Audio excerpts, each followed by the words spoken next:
ইতালিতে বসবাসরত অবৈধ অভিবাসীদের বৈধকরণ কিংবা স্পন্সর ভিসা সব ক্ষেত্রেই রয়েছে দালালদের দৌরাত্ম্য। তাদের খপ্পরে পড়ে বহু অর্থ হারিয়েছেন হাজার হাজার বাংলাদেশি। এবার দালাল চক্রের বিরুদ্ধে অভিযান শুরু করেছে দেশটির প্রশাসন।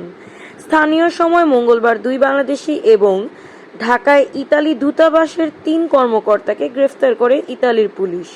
তাদের মধ্যে ২ জনকে কারাগারে পাঠানো হয়েছে ও বাকি ৩ জনকে করা হয়েছে গৃহবন্দী।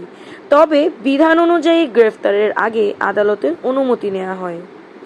প্রবাসী বাংলাদেশিরা বলছেন, দেশের সুনাম ক্ষুণ্ণ হয় এমন কাজ থেকে বিরতই থাকা উচিত। ইতালির সংবাদপত্র সোলে ২৪ জানায়, ইতালির বর্তমান সরকার দলীয় একজন এমপিকে বাংলাদেশি মুদ্রায় ২৫ কোটি টাকার ঘুষের প্রস্তাব দেওয়া হয়েছিল, যাতে তিনি ঢাকায় জমাকৃত শত শত ভুয়া ফাইল যাচাই বাছাই না করেই ছেড়ে দেওয়ার নির্দেশনা দেন। কিন্তু ওই এমপি তাদের প্রস্তাব প্রত্যাখ্যান করে নিজেই তদন্তের নির্দেশ দেন। পরবর্তী অপরাধীদের গ্রেফতার করা হয়। এই সংবাদে ইতালির রাজধানী রোম সহ বিভিন্ন প্রদেশে অবস্থানরত বাংলাদেশি ইমিগ্রেশন দালালরা আতঙ্ক দিন কাটাচ্ছে।